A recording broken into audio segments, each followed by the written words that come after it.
அஸ்ஸலாமு அலைக்கும் வரஹ்மத்துல்லாஹி வபரகாத்துஹு. அல்ஹம்துலில்லாஹ் அல்ஹம்துலில்லாஹி நஹ்மதுஹு வ நஸ்தஈனுஹு வ நஸ்தக்ஃபிருஹு வ நஊது பில்லாஹி மின் ஷுரூரி அன்ஃபுஸினா வ மின் ஸய்யிஆத்தி அமாலினா மை யஹ்திஹில்லாஹு ஃபலா முதில்ல லஹு வ மை யுத்லில்ஹு ஃபலா ஹாதிய லஹு வ அஷ்ஹது அல்லா இலாஹ இல்லல்லாஹு வஹ்தஹு லா ஷரீக லஹு வ அஷ்ஹது அன்ன முஹம்மதன் அப்துஹு வ ரசூலுஹு. கண்ணியத்திற்குரிய எல்லாம் வல்ல அல்லாஹு ஜல்ல ஷானஹு தஆலாவின் நல்லடியார்களே, எந்த ஒரு மனிதரும் அல்லாஹுடைய அனுமதி இல்லாமல் அற்புதம் செய்ய முடியாது. நபிமார்கள் கூட சில அற்புதங்களை நிகழ்த்துகிறார்கள் என்று சொன்னால் அல்லாஹ் அனுமதிக்கும் போது மாத்திரம் அனுமதித்ததை மாத்திரம்தான் செய்ய முடியும் என்ற விவரங்களை நம்ம பார்த்து வருகிறோம். அப்படி நபிமார்கள் சில அற்புதங்களை நிகழ்த்தினாலும் மற்ற நேரங்களில் அவர்கள் மனிதர்களாகத்தான் மக்கள் மத்தியில் இருந்தார்கள். மனித சக்திக்கு அப்பாற்பட்டவர்களாகவோ தங்களுக்கு நினைத்ததையெல்லாம் செய்ய முடியும் என்ற ஒரு எண்ணம் கொண்டவர்களாகவோ அவங்க மக்கள் மத்தியில் தங்களை அறிமுகப்படுத்தி கொள்ளவில்லை. அதற்கு ஒரு சான்றாக இன்றைய தினம் நூஹ் நபி அவர்களுடைய செய்தியை நம்ம எடுத்துக்கொள்ளலாம். நூஹ் நபி அவர்கள் அந்த சமுதாயத்தில் 950 ஆண்டுகள் பிரச்சாரம் பண்ணுறாங்க. இப்போ லபிஸ ஃபீஹிம் அல்ஃப ஸனத்தின் இல்லா 50 ஆமா, 1000 ஆண்டுகளுக்கு 50 ஆண்டுகள் குறைவாக அந்த மக்களிடத்தில் நூஹ் நபி அவர்கள் வசித்தார்கள் என்று திருக்குர்ஆனில் 29வது சூறாவில் 14வது வசனத்தில் சொல்கிறான். அந்த காலத்தில் வாழ்நாள்கள் அதிகமாக வழங்கப்பட்ட ஒரு காலம். அப்போ 950 வருஷ காலம் அவர் பிரச்சாரம் செய்கிறார். அந்த 950 வருஷ காலமும் அவரை துன்பப்படுத்துகிறார்கள், பொய்யர் என்கிறார்கள், பைத்தியம் என்கிறார்கள், பலவாறாக நூஹ் நபி அவர்களை கொடுமைப்படுத்துகிறார்கள். அத்தனை அவர் சகித்து கொண்டிருந்தாரே தவிர ஒரு மந்திரத்திலிருந்து அவர் தன்னுடைய துன்பத்தை காப்பாற்றி கொள்ள முடியலை. இறுதியாக அவருக்கு செஞ்ச ஒரு அற்புதம் என்ன சொல்லி காட்டப்படுதுன்னு சொன்னால், அவர் அதிசயமான முறையில் காப்பாற்றப்பட்ட விஷயந்தான். 950 வருஷத்துக்கு பிறகு நூஹை இனிமேல் ஒருத்தனை தேர மாட்டாங்க, நீங்கள் ஒரு கப்பலை செய்யி என்று அல்லாஹ் உத்தரவிடுகிறான். அவர் ஒரு கப்பலை செய்கிறாரு. கப்பல் செஞ்சு முடித்த உன்னை ஏற்றுக்கொண்ட மக்களை எல்லாம் அதில் அந்த கப்பலில் ஏற்றிக்கொள், அதே மாதிரி ஒவ்வொரு ஜீவராசிகள்லேருந்து ஒரு ஜோடியை அதில் ஏற்றிக்கொள் என்று சொல்லிவிட்டு பெருமாண்டமான ஒரு மழையையும் வெள்ளத்தையும் எல்லாம் என்ன செய்கிறான், மேலேருந்து மழை கொட்டுது, கீழேருந்து வெள்ளம் பீரிட்டு வருகிறது, ஊற்று வேற பொங்கி வருகிறது. அதுக்கு பிறகு அந்த கப்பல் கொஞ்சம் கொஞ்சமாக மேலேறி அந்த மக்கள் அவர் மட்டும் காப்பாற்றப்படுறார், அனைவரும் அழிக்கப்படுறாங்க. கப்பல் எந்த அளவுக்குன்னு சொன்னால் ஒரு மலை உயரத்திற்கு தண்ணி, அந்த கப்பல் கூட தண்ணி வடியும் போது ஃபஸ்தவத் அலல் ஜூதி, அந்த ஜூதி என்ற மலையின் மீது அது அமர்ந்ததுன்னு நல்லா சொல்கிறோம். அவ்வளோ உயரத்துக்கு போயிடுச்சு. தண்ணி வடியும் போது எந்த இடத்துல இருக்குன்னா மலைக்கு மேலே போயிட்டுருக்கிறது. அதுக்கு பிறகு மலையில் அந்த கப்பல் இருந்து அப்புறம் தண்ணி வடிந்தது என்று சொன்னால் அது எவ்வளவு உயரத்திற்கு அந்த தண்ணி வந்திருக்கும். மலை அளவுக்கு தண்ணி வர்றது என்பது நம்ம கற்பனை செய்ய முடியாது. முழங்கால அளவுக்கு தண்ணி வந்தாலும் நம்ம தாங்க முடியலைன்னு சொல்கிறோம். அப்போ மலை அளவுக்கு தண்ணீர் வந்துச்சுன்னா எந்த வீடு வாசல் எதுவுமே, எந்த மனிதன் உயிரினம் எதுவுமே தங்கியிருக்காது, எல்லாமே அழிஞ்சு போயிடுச்சு. அப்போ இவர் அல்லாஹ்வுடைய அருளால் காப்பாற்றப்படுறார். இப்படி ஒரு அருளால் காப்பாற்றப்பட்ட அளவுக்கு நூஹ் நபி அவர்களுக்கு அல்லாஹ் அருள் புரிந்தாலும் அவர்கள் மனிதர் தான், அவருக்கு எந்த ஒரு அதிகாரமும் கிடையாது என்பதை அந்த சம்பவத்தை வச்சு அல்லாஹ் சொல்லி காட்டுறான். அப்போ கப்பல் செஞ்சிட்டாரா, தண்ணி வந்துக்கிட்டே இருக்குது, மழை பெய்யுது. அப்போ கொஞ்சம் கொஞ்சமாக தண்ணீர் ஏறும் பொழுது மகனை பார்க்குறாரு. மகன் இவருடைய கொள்கைக்கு ஏற்றுக்கல. ஒரு மகன், அவருடைய குடும்பத்தில் ஏற்றுக்கொண்டவங்களும் இருந்தாங்க, ஒரே ஒரு மகன் மாத்திரம் இவருடைய கொள்கை ஏற்றுக்கொள்ளலை. அந்த பல தெய்வ வணக்கத்தில் உள்ளவராக அவர் இருக்கிறார். அப்போ கப்பலில் மேலே மேலே ஏறும்போது என்ன ஆகுதுன்னு கேட்டால் மகன் ஏற்றுக்கொள்ளாமல் இருக்கிறான் என்று கூப்பிட்றாரு. மகனே, நீ யாப்புனை ஏற்கம் ஆனா, நீ எங்களோட ஏறிக்க, நிராகரிக்கிறவர் கூட்டத்தில் சேராத, அது திருந்தி எங்களோட ஏறிக்கொண்டால் தான் நீங்கள் தப்பிப்பாய் என்று சொல்கிறார். அந்த மகன் என்ன சொல்கிறான்டா, சாவி இலா ஜபலின் யாசிமுனி மினல்மா, வெள்ளத்திலிருந்து காப்பாற்றக்கூடிய வகையில் நான் மலையில் ஏறி தப்பிச்சுக்கிருவேன், உன் கப்பலில் ஏற மாட்டேன், தண்ணி அதிகமானால் மலைக்கு மேலே ஏறி நின்று கொள்வேன் என்று அவன் சொல்லி கொண்டிருக்கிறான். அப்போ இந்த மாதிரி உரையாடல் நடந்து கொண்டிருக்கும் பொழுது அவர் கண்ணுக்கு முன்னாடியே வஹால பைனஹுமல் மூஜ், ரெண்டு பேருக்கு மத்தியில் ஒரு பெரிய அலை உண்டு. பெரிய அலை, ரெண்டு பேர் பேசிக்கிட்டு இருக்கிறாங்க, தந்தையும் மகனும். அந்த தண்ணீர் கொஞ்சம் கொஞ்சமாக வந்துக்கிட்டு இருக்கிறது. பேரலை ஒன்று ஏற்பட்டு இப்போ காண மினல் முக்ரகீன், அந்த மகன் மூழ்கடிக்கப்பட்டவனாக ஆகிவிட்டான் என்று குர்ஆன் சொல்லுகிறது. அப்போ நூஹ் நபி அவர்கள் பார்த்து கொண்டு இருக்க அவருடைய மகன் மூழ்கடிக்கப்படுகிறான். அவர் கூப்பிடுறாரு, அவன் கொள்கை ஏற்றுக்கிற மறுக்கிறான். அப்போவும் திருந்த அவன் தயாராக இல்லை. கடைசியில் அழிக்கப்படுறான். அழிக்கப்பட்ட உடனே நூஹ் நபி என்ன செய்கிறாருன்னு கேட்டால், நான் ஒரு நபி தானே, 950 வருஷம் இவ்வளோ சேவையெல்லாம் செஞ்சுருக்குறோம். அப்படி இருக்கும்பொழுது நமக்குன்ற ஒரு அல்லாஹ் சலுகை செய்ய மாட்டான்னு அவர் நினைக்கிறார். நினச்சி என்ன செய்கிறான்னா, இன்ன புனிமின் அகலி, யாரெல்லாம் என் மகன் என் குடும்பத்துக்காரனாச்சு, அவன் அழிகிறானேங்கிறார். அவன் மகன் அழிக்கப்படும் பொழுது அவருக்கு தந்தை பாசம் மேலிடுகிறது. தந்தை பாசத்தை என்ன செய்கிறாருன்னா, இன்ன புனிமின் அகலி, என் மகன் என் குடும்பத்தை சேர்ந்தவன் அப்படின்னு சொன்னால் இதுக்கு என்ன அர்த்தம்னா, அவனை மட்டும் காப்பாற்றுன்னு அர்த்தம். என் மகனை மட்டும் மற்றவங்களை அழித்தாலும் பரவாயில்லை, என் மகன் எனக்கு பிறந்தவனாக இருக்கிறதுனால, என் குடும்பத்தை சேர்ந்தவனாக இருக்கிற காரணத்தினால் அவனை காப்பாற்று என்ற கருத்தில் தான் அதை சொல்கிறார். அவன் என் மகனாயிற்று, என் குடும்பத்தை சேர்ந்தவனாயிற்று அப்படின்னு சொல்கிறார். அல்லாஹ் அதுக்கு என்ன பதில் சொல்கிறான் தெரியுமா? இன்னஹு லைஸ மின் அஹ்லிக, அவன் குடும்பத்தை சேர்ந்தவன், நபி தான், அவ்வளோ ஒரு அந்தஸ்து வச்சுருக்கிறான் அல்லாஹ். ஆனால் அவர் பெத்த மகனை காப்பாற்ற நினைக்கிறாரு. அந்த அதிகாரம்லாம் உங்களுக்கு தரப்படலை. நீங்கள் எனக்கு அடிமையாக இருக்கணுமே தவிர, நான் விரும்பினபடி தான் செய்வேனே தவிர, நீங்கள் ஒரு பெரிய நபிங்கிற காரணத்துக்காகவெல்லாம் உங்கள் பிள்ளைக்கு நீங்கள் சிபாரிசு பண்ண முடியாதுங்கிற அல்லாஹ். இன்னஹு லைஸ மின் அஹ்லிக, உங்கள் மகன் உங்கள் குடும்பத்தை சேர்ந்தவன் இல்லை. குடும்பத்தை சேர்ந்தவன் என்று யார் வரணும்னா அந்த கொள்கையில் இருக்கணும், அந்த மார்க்கத்தில் இருந்தால் தான் குடும்பத்தை சேர்ந்தவன் ஆக முடியும். அவன் வேறு மார்க்கத்தில் இருப்பானே ஆனால் குடும்பத்தை சேர்ந்தவனாக இருக்க முடியாது என்று சொல்லிவிட்டு, இன்னஹு அமலுன் கைரு சாலிஹின், இது நல்ல செயல் இல்லை, இந்த மாதிரி நீ பேசுகிறது நல்ல செயல் இல்லை. மகனுக்காக பிறந்து என்னுடைய கொள்கை என்னன்னு உனக்கு தெரியும், மக்களுக்கு அதை பிரச்சாரம் பண்ண தான் உனக்கு அனுப்பியிருக்கிறேன். இவ்வளவும் தெரிஞ்ச பிறகு என் மகனை காப்பாற்றினா நல்ல செயலாது? நல்லா கேட்குறான். இன்னஹு அமலுன் கைரு சாலிஹின், இது ஒரு நல்ல செயல் இல்லை என்று சொல்லிவிட்டு, வலா துஹாத்திபுனி பில் ஃபில்லதீன லலமு, அநியாயக்காரங்க விஷயமாக என்கிட்ட பேசாத.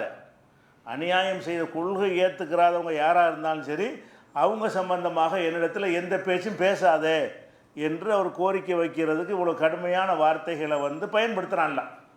அதே மாதிரி இன்னி ஆயுளுக்கான் தக்கூன மினல் ஜாகிலின், அறிவியினர்களில் ஒருவராக நீ இருக்கக்கூடாது என்று உனக்கு நான் அறிவுரை சொல்கிறேன்.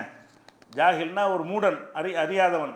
அறியாத ஒரு மனிதராக நீ இருப்பதை விட்டு உனக்கு நான் எச்சரிக்கை செய்கிறேன். நீ அறிவியினராக இருக்கக்கூடாது.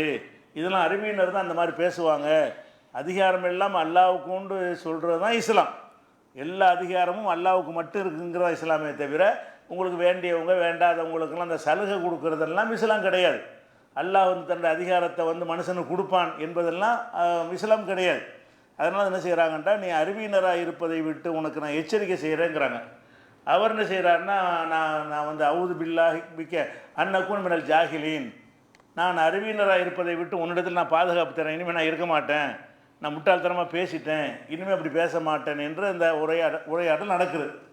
அப்போ கடைசியில் அழியும் கட்டத்தில் அந்த மகனுக்காக ஒரு சிபாரிசு பண்ணுகிறாரு. அந்த அவருக்காக என்ன செய்யலாம், துன்யாவில் தான், அதுவும் ஆகிரத்தில் விஷயத்துனா கூட ஈமான் இருந்தால் தான் வெற்றி பெற முடியும். ஒரு துன்யாவுக்கு தான் அவர் கேட்குறாரு, துன்யாவில் தானே காப்பாற்ற சொல்கிறாரு. இது தப்பான கோரிக்கையும் கிடையாது. இந்த இப்ராஹிம் நபி கேட்டாங்கன்னா தகப்பனாருக்கு பாவ மன்னிப்பு தேடினார், அது கண்டிக்கத்தக்க ஒரு விஷயம். பாவ மன்னிப்பு தேடுவது மறுமை விஷயமாக போயிடுது. துன்யாவில் ஒருத்தர் முஸ்லீம் அல்லாத ஒருத்தர் நம்ம குடும்பத்தை சேர்ந்தவர் கஷ்டப்படுறாருன்னா, யாரெல்லாம் அந்த கஷ்டத்தை விட்டு அவரை காப்பாற்றுன்னு என்ன செய்யலாம், சொல்லலாம். அந்த அடிப்படையில் அவர் கேட்குறாரு, என் மகனாகிடுச்சு, என் மகனை காப்பாற்றுன்னு அந்த பாசத்தில் கேட்குறாரு. அது சாதாரண நேரமாக இருந்தால் இந்த பிரார்த்தனையில் தப்பு கிடையாது. ஆனால் தண்டனைன்னு எல்லாம் டிக்ளேர் பண்ணிட்டு வரும்போது என்ன செய்யக்கூடாது, எல்லாம் அழிக்க முடிவு பண்ணிட்டு வேதனை எவ்வளோ வருது. 950 வருஷம் படாதபாடு படுத்தினாங்க. அதுக்கு ஒரு முடிவு கட்டுவதற்காக அல்லாஹ் வேதனை இறக்குறான் என்று சொன்னால், அப்போ நம்ம பாதுகாப்பு பிள்ளைக்காக பேசக்கூடாது, கரெக்டான ஆளுகளுக்காக தான் பேசணும். நல்லவங்க கெட்டவங்களை பிரித்து அறிகிறதுக்கு தான் இந்த தண்டனை எல்லாம் கொடுக்குறான். இந்த மாதிரியான அதிசயமான முறையில் உங்களை காப்பாற்றுறான். அதனால தான் அவர் அந்த பரிந்துரை செஞ்சது அல்லாவுக்கு பிடிக்கல. வேறு ஒரு நேரத்தில் மகனுக்கு உடம்பு சரியில்லை குணமாக்குன்னு கேட்டிருந்தாருன்னா எல்லாம் கண்டிச்சிருக்க மாட்டான். அது கேட்கலாமா, யாரும் கேட்கலாமே. முஸ்லீம் அல்லாதவருக்காக கூட நோயை குணமாக கேட்கலாம், அவர் கஷ்டம் நீங்கிறது கேட்கலாம், அவர் பணக்காரராக கூட கேட்கலாம், என்ன வேணாலும் கேட்கலாம், துன்யாவில் உள்ள எந்த விஷயத்தை வேண்டாலும் கேட்கலாம். ஆகிரத்தை கேட்குறதா இருந்தால் ஈமான் அவசியம் இருக்குது. இவர் கேட்டது துன்யாவுடைய விஷயமாக இருந்தும் கூட இதையும் எல்லாம் கண்டிக்கத்தக்க ஒரு விஷயமாக ஆக்குறான்னு கேட்டால் இது டிக்ளேர் பண்ணுற வேதனைன்னு முடிவெடுத்து அழித்து ஃபினிஷ் பண்ணுற ஒரு கட்டத்தில் அவர் கேட்குறாரு. இந்த நேரத்தில் கேட்கக்கூடாது. அல்லாஹ் அழிக்க போகிறேன், அதிசயமாக காப்பாற்ற போகிறான், வெள்ளத்தை இறக்கி கப்பல் மூலமாக காப்பாற்ற போகும் பொழுது அந்த சிறப்பு தகுதியில் இவனை எப்படி சேர்க்கறது? நல்லவன் கெட்டவனை பிரித்து அறிகிறதுக்காக வேண்டி உள்ள ஒரு ஏற்பாடு இது. அந்த ஏற்பாடு எல்லாம் செய்யும்போது கெட்டவனையும் கொண்டாந்து சேர்த்துக்கிறதுன்னு ஒரு கேட்பாரையானால் அது தவறு என்பதற்கு தானே தவிர பொதுவாக பிள்ளைகளுக்காக வேண்டி, கெட்ட பிள்ளைகளுக்காக வேண்டி தந்தைகள் துன்யாவுடைய விஷயத்திற்காக கேட்பது தப்பு கிடையாது. அதான் கேட்டார். அப்போ நம்ம என்ன பார்க்குறோம் என்று கேட்டால், ஒரு நபிமார் இவ்வளோ பெரிய அதிசயமான முறையில் எல்லாம் அவரை காப்பாற்றுறான், அதிசயத்தை நிகழ்த்தி என்ன செய்கிறான், ஒட்டுமொத்த சமுதாயத்தின்மிருந்து அவரை காப்பாற்றுற அளவுக்கு அவர் மீது ஒரு கருணை காட்டுகிறான்ல. அப்படி இருந்தும் கூட அவருடைய மகனுக்காக செஞ்ச கோரிக்கை ஏற்றுக்கிறது என்ன காட்டுது? மனிதர் தான். நபிமார்கள் எவ்வளோ பெரிய அற்புதம் செஞ்சாலும் அல்லாஹ்வுடைய கட்டளை கட்டுப்பட்ட மனிதராக இருந்தாங்களே தவிர அவங்க நினச்சதெல்லாம் செய்து கொள்ள முடியாது. இப்படித்தான் நபிமார்களை நமக்கு அல்லாஹ் அறிமுகப்படுத்துகிறான். ஆனால் இவங்க பெரியார் மகான் என்று சொல்லக்கூடியவர்களெல்லாம் என்ன செய்கிறாங்கன்னு கேட்டால் அவங்க நினச்சதெல்லாம் செய்வாங்க. எவ்வளோ பெரிய அக்கிரமக்காரனாக இருந்தால் கூட அவனுக்கெல்லாம் கூட உதவி செய்வாங்க, அதிசயம் நிகழ்த்துவாங்க என்றெல்லாம் இவங்க நம்புகிறார்கள். அதே மாதிரி ஒவ்வொரு மனுஷனும் தன்னுடைய மனைவிக்காக வேண்டி என்ன செய்வான், உதவி செய்யணும், நல்லபடியாக இருக்கணும்னு ஆசைப்படுவான். நூஹ் நபிக்கு என்னன்னு கேட்டால் அவருடைய ஒரு மனைவி கெட்டவங்களாக இருக்கிறாங்க. கெட்டவங்கன்னா இவருடைய கொள்கைக்கு எதிரானவங்களாக இருக்கிறாங்க. கெட்டவங்கன்னா எதாவது தௌஹீதில் இல்லாமல் இஸ்லாத்தில் ஏற்றுக்கொள்ளாமல் பல தெய்வ நம்பிக்கையில் இருக்கிறாங்க. இவரை எதிர்த்து பிரச்சாரம் செய்யக்கூடிய கூட்டத்தில் ஒருத்தியாக அவருடைய மனைவி இருக்கிறாங்க.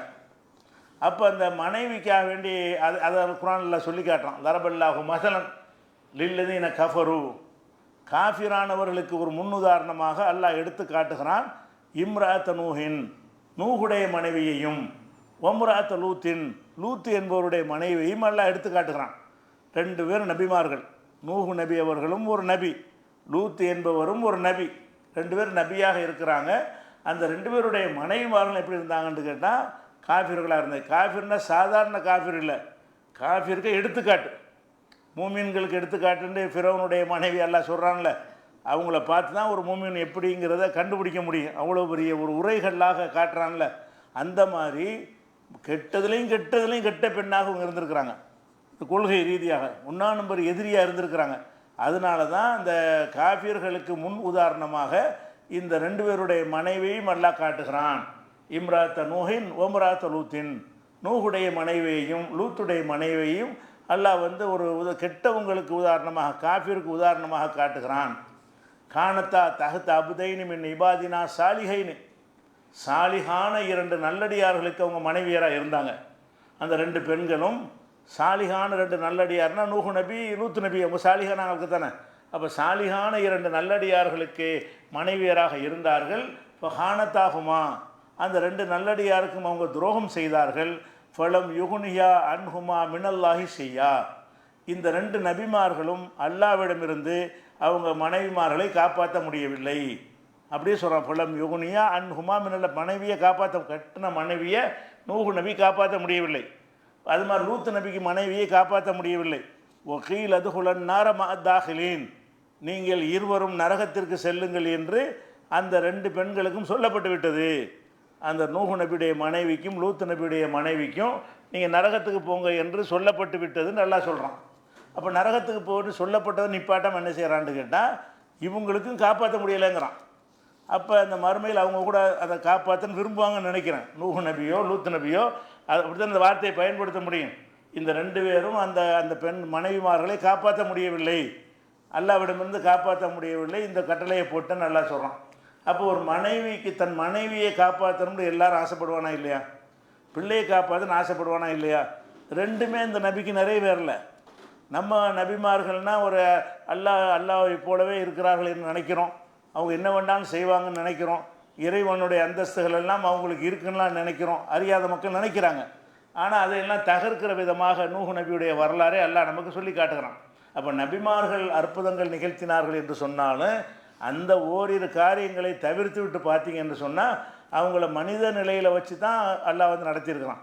அவங்க வாழ்ந்த காலத்திலாம் கிறுக்கன் பைத்தியக்காரன்லாம் சொன்னதாக அல்லாஹ் சொல்கிறான். நூஹ் நபி என்ன செஞ்சாங்கன்னா எல்லை மீறி துன்பப்படுத்தியிருக்கிறாங்க. என்னென்ன துன்பப்படுத்தினாங்கன்னு சொல்லலை, அந்த அநியாயக்கார கூட்டத்திலேருந்து அல்லாஹ் காப்பாற்றினான்னு சொல்வதிலிருந்து அவங்க ரொம்ப அநியாயம் பண்ணியிருக்காங்கன்னு விளக்குது. அப்போ இந்த அநியாயத்திலிருந்து தங்களை தாங்களே காப்பாற்றி கொள்ள முடியலை. 950 வருஷம் அடி உத பல விதமான துன்பங்களுக்கு உள்ளாக இருக்கிறார்கள். இதை பார்க்குறோம். அதே மாதிரி வந்து இன்னொரு நபி எடுத்துக்கொண்டோம்னு சொன்னால் யாக்கூபு நபி. யாக்கூபு நபின்னா அவருக்கு இன்னொரு பேர் இஸ்ராயில். அவருடைய சந்ததிகள் தான் இஸ்ரவேலருங்கிற யாக்கூபு நபியுடைய இன்னொரு பேர் என்னது? இஸ்ராயில். இஸ்ராயில் மக்கள்ங்கிறவங்க தான் இந்த இஸ்ரவேலருங்கிறோம்ல, அந்த நபி வழியே வந்தவங்களுக்கு பேர் தான் அந்த இஸ்ராயில்ங்கிற பேர் கூட இருக்கிறது. அந்த யாக்கூபு நபிக்கு வந்து 11 பிள்ளைகள். யாக்கூபு நபிக்கு 11 பிள்ளைகளை கொடுக்குறான். 11 ஆம்பளை பிள்ளைங்க. பொம்பளை பிள்ளை இருந்துச்சான்னு சொல்லப்படலை. 11 ஆம்பளை பிள்ளையே இருக்கிறாங்க. அந்த 11 ஆம்பளை பிள்ளைகளை வந்து யூசுஃபுங்கிற ஒரு ஒரு ஒரு மகன் வந்து அவருக்கு ரொம்ப விருப்பமான கடைசி பிள்ளைவர். கடைசி 2ஆம் தாரத்து பிள்ளை 3ஆம் தாரத்து பிள்ளையாக இருக்கலாம். அவர் கடைசி பிள்ளையின் மீது ரொம்ப அதிகமான பாசம் வச்சுருக்கிறார். இந்த மற்ற சகோதரர்கள்லாம் அவர் மேலே போகிறாங்க. நம்மளும் பிள்ளை தானே, இவரையே நம்ம மேலே கவனம் இல்லாமல் இந்த பையன் மேலே அதிகமாக பிரியம் வச்சுருக்கிறாரு. இவன் இருந்தாலும் நமக்கு வந்து தந்தையுடைய பாசம் கிடைக்க மாட்டேங்குது. தந்தையிட்டேருந்து கிடைக்க வேண்டிய மற்ற சலுகைகள் எதுவுமே நமக்கு 2ஆம் பட்சமாக போய் விடுகிறது அப்படின்னு சொல்லி அந்த பசங்க கூட பிறந்தவர்கள்லாம் என்ன செய்கிறாங்கன்னா பிளான் பண்ணுறாங்க. பிளான் பண்ணி என்ன செய்கிறாங்கன்னு கேட்டால் தந்தையிட்ட வந்து சொல்கிறாங்க, தந்தையே நாங்கள் வெளியே போய் ஆடு மேய்க்க ஈடு மேய்க்கலாம் எங்களை அனுப்பி விட்றீங்க, நாங்கள் போயிட்டு வர்றோம், இந்த பையனை மட்டும் இங்கே அனுப்ப மாட்டேங்கிறீங்க. யூசுஃப் அனுப்ப மாட்டேங்கிறார். சின்ன பையனாக இருக்கிறதுனாலையும் அவர் ரொம்ப செல்லமாக இருக்கிறதுனாலையும் என்ன செய்யலை, அவர் அனுப்பலை. அது கேட்குறாங்க, எங்களோட அனுப்பி விட்டீங்கன்னா நாங்கள் என்ன செய்வோம், விளையாட்டு காட்டுவோம், எங்களோட சேர்ந்து வேலைகள்லாம் செய்வார், கொஞ்சம் கற்றுக்கொள்வார், எங்களோட அனுப்பி வைங்க அப்படின்னு சொல்லி கேட்குறாங்க. கேட்டவுடனே நம்பி என்ன செய்கிறாருன்னு கேட்டால் அனுப்பி வச்சிடுறாரு. அனுப்பி வச்ச பிறகு என்ன ஆகுது, அவங்க போகிறாங்க, ஆலோசனை பண்ணுறாங்க. கூட பிறந்த சகோதரர்கள் ஆலோசனை பண்ணி இவரை கொலை பண்ணிடுவோம். ஏன்னா அந்த யூசுஃப் இருக்கிறதுனால தான் நம்ம மேலே தகப்பனார் வந்து கம்மியாக பாசம் வச்சுருக்கிறார். யூசுஃபுக்கு பங்கு போட்டு கொடுத்துட்றாரு எல்லாத்தையும். இப்போ யூசுஃப் இல்லை என்று சொன்னால் தகப்பனாருடைய பாசம் கருணையெல்லாம் நம்ம மேலேயே அதிகமாக இருக்கும் அப்படின்னு பிளான் பண்ணும்போது எல்லாம் அதிகமான பேர் என்ன செய்கிறாங்கன்னா கொலை பண்ணிடுவோங்கிறாங்க. அழைச்சிக்கிட்டு போய் ஆளை கொலை பண்ணிடுவோங்கிறாங்க. ஒருத்தர் மட்டும் சொல்கிறார், கொலை செஞ்சிட வேணாம், அந்த பாலடைஞ்ச கிணத்துல போட்டுருவோம், ஏதாவது வியாபார கூட்டம் எடுத்துக்கிட்டு போய் எங்கிட்டாவது அது விற்றுக்கிட்டு அந்த பையன் உசுரோட வாசியிருப்பான், நம்ம சாவடிச்சிட வேணாம், நம்ம கிணத்துல தூக்கி போட்டுருவோம் அப்படின்னு ஒருத்தர் சொல்கிறார். அது அவங்களுக்கு சரின்னு படுது. முதல்ல கொலை செய்யணும்னு நினச்சாங்க, அப்புறம் அது சரின்னு படுது. ஒரு கிணத்துல கொண்டே போட்டாங்க, பாலடைஞ்ச கிணத்துல போட்டாங்க. போட்டுட்டு என்ன செய்கிறாங்கன்னா ஒரு ஓநாயை அடித்து அந்த ரத்தத்தை வந்து அவருடைய ட்ரெஸ்ஸில் பூசி அதோடு கொண்டு வர்றாங்க. ஓநாய் கடிச்சிருச்சுன்னு சொல்லி தகப்பனார்ட்ட வந்து பையனோட போனோம், நாங்கள் வந்து பொருள்களெல்லாம் பாதுகாக்கிறத வச்சுட்டு நாங்கள் வந்து ஆடு மேய்க்கிறதுக்கெல்லாம் போனோம். அப்போ என்ன செஞ்சிருச்சுன்னா ஓநாய் வந்து அவரை சாப்பிட்ருச்சு அப்படின்னு சொல்லி அவர் வந்து தந்தைகிட்ட சொல்கிறாங்க. தந்தை என்ன சொன்னால் அவருக்கு நம்ப முடியலை, இப்படி இது ஓநாய் சாப்பிட்ருக்கும்ன்றது. ஓநாய் சாப்பிட்றதுக்குடைய அறிகுறி தெரியலன்னு அவர் மனசில் படுது. இருந்தாலும் என்ன செய்கிறாருன்னா சபூர் செஞ்சிட்ருக்கிறார். இதில் அந்த மகனை நினச்சி நினச்சி நினச்சி நினச்சி அழுகிறார். எவ்வளோ நாள் அழுகிறாரு, பல வருடங்கள் அழுதுகிட்டு இருக்கிறார். ஆனால் அந்த பையன் என்ன ஆனான்னு அவருக்கு தெரியலை. அவர் யூசுப் நபி என்ன செய்கிறாங்கன்னா அந்த கிணத்துல போடப்பட்டதை ஒரு வியாபார கூட்டம் வந்து எடுத்துக்கிட்டு போய் எகிப்தில் கொண்டு போய் அவரை விற்றுப்பிட்டாங்க. ராஜா வீட்டு குடும்பத்தில் விற்றுடுறாங்க. விற்றோன்னு அங்கே அடிமையாக இருந்து வளர்ந்து இளைஞராகி கடைசியில் வந்து அவர் சிறைக்கு அடைக்கப்பட்டு கடைசியில் நன்மதிப்பை பெற்று ஆட்சி அதிகாரம் அவர் கையில் வருது. அது வரைக்கும் இவருக்கு தெரியலை. யாருக்கு? யாக்கூபு நபி ஒரு நபி, அவர் அல்லாஹ்வுடைய நபி தான். நபியிலையும் சிறந்த நபிமார்களில் ஒரு லிஸ்ட்டில் வரக்கூடிய ஒரு நபி. நம்ம இப்ராஹிம் நபிக்கு பேரான் அவர். இப்ராஹிம் நபியுடைய 2 மகன், ஒரு இஸ்மாயில் ஒரு நபி, இசாக் ஒரு நபி. அந்த இசாக்குடைய மகன் தான் யாக்கூப் என்பவர். அப்போ அவ்வளோ பெரிய ஒரு முக்கியத்துவம் வாய்ந்த ஒரு நபியாக இருக்கிறதுனால அவருக்கு வந்து அல்லாஹ் ஒரு சலுகை கொடுத்து புள்ளை எங்கே இருக்கிறான்னு தெரியாமல் அழுது அழுது அழுது கண்கள்லாம் பஞ்சரைச்சி போச்சுன்னு நல்லா சொல்லி காட்டுறான். ஒரே அழுதுகிட்டே இருக்கிற. எப்போ பார்த்து என்ன ஆனான்னு தெரியல, இருக்கானா தெரியல, கொண்டு விட்டாங்களா, நெசமாக செத்து போயிட்டானா, ஓனாய் தான் தின்றுச்சா, எங்கேயாவது என் பிள்ளை இருந்துக்கிட்டு இருக்கிறானா, இப்படியே நினச்சி நினச்சி நினச்சி அழுகிறார். அப்போ ஒரு நபியாக இருக்கிறாரு, தன்னுடைய மகனுக்கு என்ன ஏற்பட்டுச்சுங்கிறது அறிய முடியலை. நபிமார்கள்னால் நினச்சதெல்லாம் செய்வாங்க, அற்புதம் செய்வாங்கன்னு நினைக்கிறோமே. அப்போ நபிமார்களாக இருந்து அவங்களுடைய பர்சனலாக சொந்த மகன் விஷயத்தில் உள்ளது நடந்தது என்னன்னு காப்பாற்ற. ரெண்டாவது, சொந்த மகன்ல விஷயத்தில் அறிந்து கொள்ள இயலலை. அது மாதிரி இவங்க அழைச்சிக்கிட்டு போகிறாங்கல்ல, ஒரு சதி திட்டத்தோடு தான் கூட்டிகிட்டு போகிறாங்கன்னு அந்த விஷயமா தெரிஞ்சு அவருக்கு தெரிஞ்சு அனுப்பியிருக்க மாட்டார். பையன் அனுப்பும்போது இவங்க ஒரு கெட்ட நோக்கத்தில் கூட்டிகிட்டு போகிறாங்க அப்படிங்கிற ஒரு விஷயத்தை அல்லாஹ் தான் அறிவானதை இவருக்கு தெரிய முடியல. அல்லாஹ் அறிவித்து கொடுக்கல, நம்பி தான் அனுப்பி வைக்கிறாரு. அப்போ ஓனையை சாப்பிட்டுன்னு சொன்னோன்னு என்ன செய்கிறாரு, பாதி நம்பியும் பாதி நம்பாமலும் குழப்பத்தில் இருக்கிறார். அதுக்கு பிறகும் நினைக்கிறாரு, எங்கேயாவது என் பையன் இருப்பான், எப்படியாவது வந்துடுவான், எங்கேயாவது பையன் உசுரோடு தான் இருப்பான்னு நினைத்து கொண்டு வந்துடுவானான்னு அழுது கொண்டே இருக்கிறார். அப்போ இவ்வளவு பெரிய ஒரு துன்பத்தை நீங்கள் யோசிச்சு பாருங்கள். சின்ன பிள்ளையை இழந்துட்டு பல வருடங்கள் ஒரு தகப்பன் வந்து கண்ணீர் விட்டு அழுதுகிட்டே இருக்கிறது வந்து எவ்வளோ ஒரு கொடுமையான ஒரு விஷயம். அல்ல எதுக்கு இப்படி ஆக்கி காட்டுறான்? நபிமார்களாக இருந்தாலும் நான் நினச்சதை செய்வேன்னு காட்டுறதுக்கு தான். நபியாக இருந்தால் அவர் நினச்சதெல்லாம் செஞ்சிட மாட்டார். நபிங்கிற ஒரு பொறுப்பு, சத்தியத்தை எடுத்து சொல்லக்கூடிய ஒரு பொறுப்பு, என்னுடைய வகிய மக்களுக்கு போதிக்கக்கூடிய ஒரு பொறுப்பு தானே தவிர இதன் காரணமாக அவங்களுக்கு தெய்வீக அம்சமெல்லாம் வராது என்று காட்டுவதற்கு தான் அல்லாஹ் வந்து இவ்வளோ பெரிய துன்பத்தை அவர் கொடுக்குறான். கடைசியாக அவர் ராஜாவாகி அதுக்கப்புறம் இவங்க ஊரில் ஒரு பஞ்சம்லாம் ஏற்பட்டு இந்த சகோதரர்கள் அங்கே போய் என்ன செய்வாங்க, உணவுக்காக போய் வரிசையில் நின்று உணவு வாங்கிட்டு வருவாங்க. ஆனால் இவர் கண்டுபிடிச்சிருவார் நம்ம சகோதரர்கள்ண்டு. அவங்களுக்கு தெரியாது, அவங்க தான் கிணத்துல போட்டு செத்துருப்பார் நினச்சிட்டு இருப்பாங்க. அவங்களுக்கு தெரியலை, கூட பிறந்தவங்களுக்கு. அதுக்கப்புறம் என்ன செய்கிறாருன்னு கேட்டால், ஒரு மகனை வந்து இவரோட கூட பிறந்த இன்னொரு பையன், அவன் மட்டும் வந்து ஒரு தாய் மக்கள் போல இருக்குது, அவனை நம்ம கைக்குள்ளே வச்சுக்கிறோம் என்பதற்காக என்ன செய்வார்னு கேட்டால், ஒரு திருட்டு பட்டம் கட்டி அந்த பையனை மட்டும் கூட வச்சுக்கிடுவார். அந்த பையன்ட்டு சொல்லி இப்படி ஒரு சம்பவம் வருது. அதுக்கு பிறகு என்ன செய்கிறாருன்னு கேட்டால், தந்தையும் பிள்ளையும் ஒன்றா சேருவாங்க. இந்த சம்பவத்தை எல்லாம் சொல்லும் என்ன செய்கிறான்னு கேட்டால், அந்த சொல்கிறாங்க, தல்லாஹு தஃப்தவு ததுக்குரு யூசுஃபை நினச்சி நீ செத்துருவ போல இருக்க அப்படின்னு அந்த பசங்களே வந்து மூத்த மக்கள் வந்து யாக்கூப் நபிகிட்ட சொன்ன மாதிரியெல்லாம் அல்லாஹ் குர்ஆனில் சொல்லி காட்டுறான். 12வது சூரா அத்தியாயம் முழுவதும் இந்த சம்பவம் தான். 12ஆம் அத்தியாயத்தை எடுத்துக்கிட்டிங்கன்னா யூசுப் நபின்னு தான் அந்த அத்தியாயத்துக்கு பேர். முழு வரலாறுமே என்ன செய்யும், 12வது சூறாவில் இதை முழுமையாக அல்லாஹ் வந்து விளக்கி வச்சுருக்கிறான். இப்போ நம்ம அதில் அறிந்து கொள்கிற முக்கியமான விஷயம் என்னன்னு கேட்டால், ஒரு நபிக்கு ஏன் இந்த நிலையை அல்லாஹ் ஏற்படுத்தினான்? இது பெரிய கஷ்டமான ஒரு விஷயம் இல்லையே. அல்லாஹ் நினச்சா லேசாக நினைஞ்சிடலாம், இங்கே தான் இருக்கான்னு ஒரு வகையில் அறிவிச்சிடலாம் தானே. ஒரு வகை மூலமாக இந்த இடத்துல இருக்கிறான்னு ஒரு கண்ணாடி மாதிரி காட்டி விட்டுடலாமே, தெரிஞ்சுக்கிட்டாது இருப்பார்ல. அப்படி கூட அல்லாஹ் காட்டலை, இருக்கிறாரான்னு காட்டலை, என்ன மாதிரி இருக்கிறான்னு காட்டலை, பெரிய அந்தஸ்துக்கு வந்த பிறகு கூட காட்டலை. அவர் என்ன செய்கிறாரு, இருக்காரா இல்லையா என்னவா இருக்காருன்ற குழப்பத்திலே தான் அவர் இருக்கிறார்.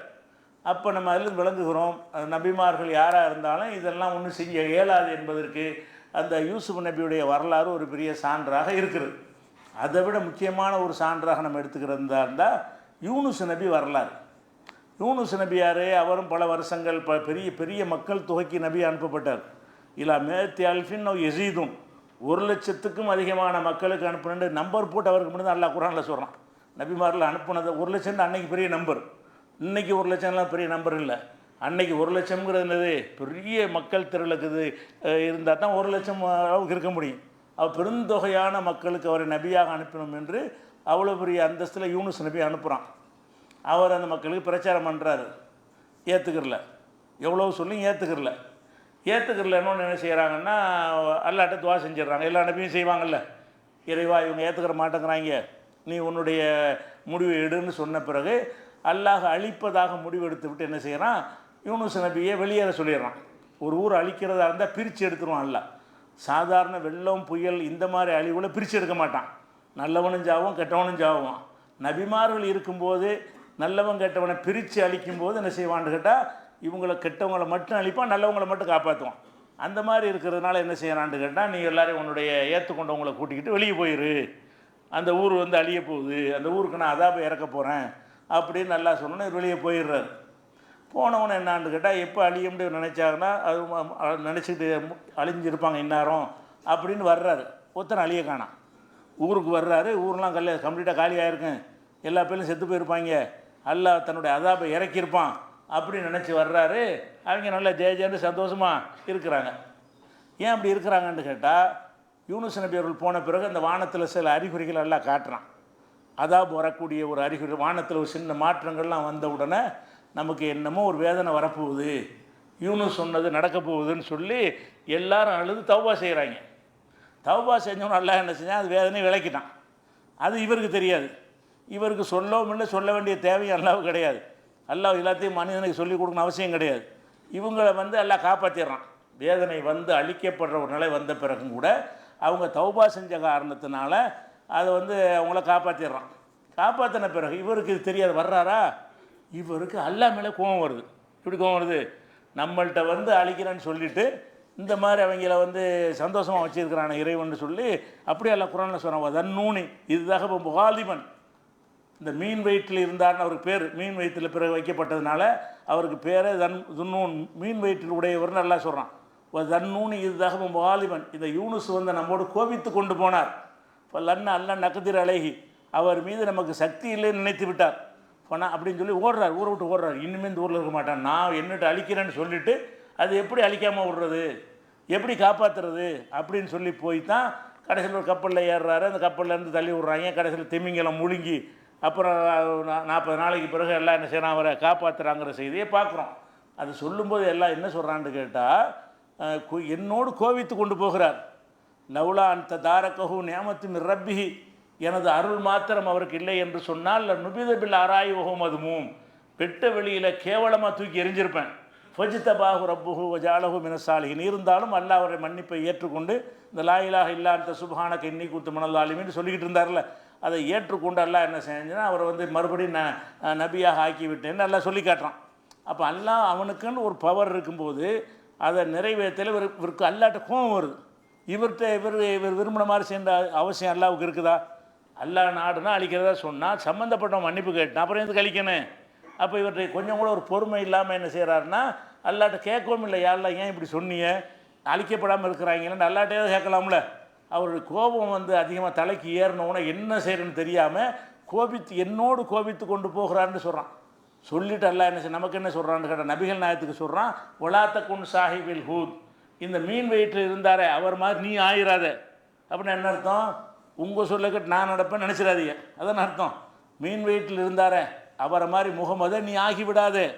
ஏன்னு கேட்டால் அவர் நினைஞ்சாரு, அவர் நினச்சதை நான் செய்யணும்னு நினைக்கிறார். நான் நினச்சதை செய்யும் பொழுது என்கிட்ட எதிர்கேள்வி கேட்குறார். அவர் எனக்கு மறுப்பு தெரிவிக்கிறார், என்னோடு கோவித்துக்கிட்டு போகிறார். அப்படிங்கிறதுனால அல்லாஹ் என்ன செய்கிறான்னு கேட்டால், ஒலாத்தக்குன் எல்லா நபிமார்களையும் போல நடன்னு சொல்கிற அல்லாஹ் இவர் விஷயம் போல நடந்துறாங்கிற ரசூலுல்லாஹ். ஒலாத்தக்குன் சாஹிபில் ஹூத், மீன் வயிற்றில் இருந்தவரை போல நீ ஆகிவிடாதே. எதனாலன்னு கேட்டால் இதான் காரணம். அப்போ தன்னுடைய அதிகாரத்தை யாருக்கும் எந்த ஒரு வகையில் என்ன செய்ய மாட்டேங்கிறான், பங்கு வச்சு கொடுக்க மாட்டேங்கிறான் என்பதை தான் நம்ம பார்க்குறோம். நபிமார்களுக்கு இந்த நிலை. இப்போ நபிமார்கள் அல்லாத இந்த அவுலியாலாம் என்ன ஆகும்னு யோசித்து பார்த்துக்கிறோங்க. இது குறித்த மேலும் விவரங்கள் இன்ஷா அல்லாஹ் நம்ம அடுத்தடுத்த வரங்களில் பார்க்கலாம்.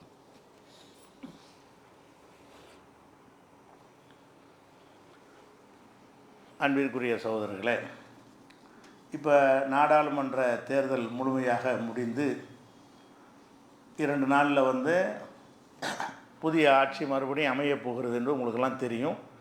இது கூட்டணி ஆட்சி, தனி ஆட்சி இல்லை. ஒரு பலவீனமான ஒரு நிலையில் கொண்டாந்து ஒரு ஆட்சியாளர் அமைக்கிறான். அந்த பிரச்சனை இல்லை. இந்த நாடாளுமன்றத்தை பொறுத்த வரைக்கும் இதுவரைக்கும் இல்லாத ஒரு அதிசயமான சில விஷயங்கள் இருக்குது. என்ன விஷயம் என்று கேட்டால், 543 பேர் மொத்த உறுப்பினர்கள் நாடாளுமன்றத்துக்கு. அதில் 251 பேர் மேலே கடுமையான கிரிமினல் வழக்குகள் இருக்குது. தேர்ந்தெடுக்கப்பட்ட ஆளுங்க எப்படி எல்லா கட்சியிலையும், காங்கிரஸ், பிஜேபி, திமுக, எந்த கட்சியில் தேர்ந்தெடுக்கப்பட்டாலும் சரி எல்லாத்துலேயுமே என்ன இருக்கிறாங்கன்னு கேட்டால் கிரிமினல்கள் அதிகமாக, பாதிக்கு மேலே பாதிக்கு நெருக்கி வந்துருச்சு. 543 251 பாருங்களேன். 251 சரி பாதி பேர் ஏறக்குறைய என்னவா இருக்கிறாங்கன்னு கேட்டால் கிரிமினல் குற்றவாளிகளாக இருக்கிறாங்க. கிரிமினலாக என்ன மாதிரி குற்றம்? கொலை கேஸில் உள்ள ஆட்கள் இருக்கிறாங்க, அதில் கொலை முயற்சி வழக்கில் உள்ளவங்க இருக்கிறாங்க, பாலியல் வழக்கில் உள்ளவங்க இருக்கிறாங்க, கடத்தல் செய்வாங்க, ஆட்களை கடத்திட்டு போய் அந்த மாதிரி பேரம் பேசி சம்பாதிக்கிறது, அந்த மாதிரி கடத்தல்காரங்க இருக்கிறாங்க. நாட்டுக்கு துரோகம் செய்யக்கூடிய கடத்தல் இருக்கு இல்லையா, அந்த தங்க கடத்தல், போதைப் பொருள் கடத்தல், அந்த மாதிரியான வழக்குகள்லாம் இவர்கள் மீது இருக்குது. யார் மேலே? 251 பேர் மேலே. அதில் 27 பேர் தண்டனை வேறு பெற்றிருக்கிறாங்க. இதெல்லாம் எப்படி நமக்கு தெரியும்னு கேட்டால், அவங்க வேட்புமனு தாக்கல் செய்யும்போது இதெல்லாம் குறிப்பிடணும். நான் தேர்தலில் போட்டியிடுறதா இருந்தால் உன மேலே என்னென்ன வழக்கு இருக்குது, என்ன கேஸ், அதை மறைச்சானா தேர்தல் செல்லாது. அதுக்கான அவங்களே கொடுத்த தகவலில் உள்ளதான். இதெல்லாம் என்னது, என் மீது இத்தனை வழக்கு இருக்குது, என்னென்ன கேஸ் போடப்பட்டிருக்குன்னு அந்த வேட்பாளர்களே வேட்புமனுவிலே சொன்ன விவரங்கள் அடிப்படையில் தான் இதை நமக்கு எப்படி கிரிமினல் நமக்கு தெரியும். அவங்க கொடுத்த அந்த விவரத்தை எடுத்து தான் இதை சொல்கிறாங்க. அப்போ நாட்டுக்கு சேவை செய்யன்னு போகிறாங்க. எப்படியான ஆட்களை மக்கள் தேர்ந்தெடுக்கிற வாய்ப்பு தர்றாங்க கட்சிக்காரங்க? எல்லா கட்சிக்காரங்களும் நமக்கு என்ன வாய்ப்பு தர்றாங்க? இந்த கொலைகாரனை தேர்ந்தெடு, இந்த கொள்ளைக்காரனை தேர்ந்தெடு, இந்த வழிப்பறிக்காரனை தேர்ந்தெடு, இந்த பாலியல் வன்முறை செஞ்சவனை தேர்ந்தெடு, பெண்களுக்கு எதிராக குற்றம் புரிந்தவனை தேர்ந்தெடுன்னு சொல்லித்தான் அந்த சான்ஸ் நமக்கு தர்றாங்க. அதில் தான் ஒருத்தர் தேர்ந்தெடுக்க வேண்டியிருக்கு. நம்ம யாரை தேர்ந்தெடுக்க வேண்டியிருக்குது? நல்லவர்களை தேர்ந்தெடுப்பதற்கு எந்த ஒரு சான்ஸாவது அரசியலில் இருக்காண்டா இல்லை. அப்போ எல்லா கட்சிக்காரனும் என்ன செய்கிறான்னு கேட்டால், அவன் ஜெயிப்பதற்கு இந்த ரவுடி இருந்தால் தான் ஜெயிக்க முடியும், இந்த கொலைகாரனை போட்டு தான் ஜெயிக்க முடியும்னு ஒவ்வொரு கட்சிக்காரனும் அட்ஜஸ்ட் பண்ணுறான்னு சொன்னால், இவர்கள் வழங்குகிற ஒரு ஆட்சி எந்த கட்சி ஆட்சிக்கு வந்தாலும் இப்படி நல்லாட்சியாக இருக்கும். இந்த மாதிரி உள்ளவன்லாம் போய் செலவழிச்சிட்டு வந்தவன் எப்படி உங்களுக்கு நல்லது செய்வான்? இந்த பதவிகள் இல்லாமல் இருக்கும்போது மூட்டு பண்ணவன் இப்போ எம்பிங்கிற ஒரு பதவி, அதில் எத்தனை பேர் மந்திரியாக போகிறான்னு தெரியலை. இவனும் அந்த பதவியெல்லாம் கிடைச்ச பிறகு இவங்களுடைய செயல்பாடு எப்படி இருக்கும்? முந்தி இருந்ததை விட ஜாஸ்தியாக தானே இருக்கும். அப்போ நம்ம நாட்டில் என்ன இருக்குன்னா, உலகத்தில் இப்படி இவ்வளவு நம்பரில் இருக்க மாட்டாங்க. எல்லா நாடுகளிலும் எம்பிகள் இருப்பாங்க, ஒரு 100க்கு 2 பேர் 3 பேர் அந்த மாதிரி இருப்பாங்க. நம்ம நாட்டில் இந்த தடவை தான் ஜாஸ்தியாக, இந்த 100 பேர் 150 அந்த மாதிரி தான் இருந்திருக்கிறாங்க இது வரைக்கும். இப்போ தான் 251 பேர் இந்த தேர்தலில் எல்லா கட்சியும் கிரிமினல்களுக்கு இடம் கொடுத்துருக்கிறார்கள். அதனால் இந்த அரசியல்வாதி போய் நமக்கு சேவை செய்வான் அதை செய்வான்னு நினச்சோம்னு சொன்னால் நம்மளை மாதிரி பைத்தியக்காரங்க யாரும் கிடையாது. இவங்க தகுதியற்றவர்களை தான் நம்ம தேர்ந்தெடுக்கிறோம். அதுதான் நமக்கு முன்னாடி உள்ள சான்ஸாக இருக்குது. அதுதான் அவனை தான் நிப்பாட்டினாட்டு அவனை தான் தேர்ந்தெடுக்கணும். அப்போ நல்லவர்களை தேர்ந்தெடுக்கிறதுக்கான வாய்ப்பு கூட வழங்கப்படாத ஒரு ஜனநாயகமாக இருக்கிறது என்பதை ஒரு தகவலாக பதிவு செய்து கொள்கிறேன். அஸ்ஸலாமு அலைக்கும்.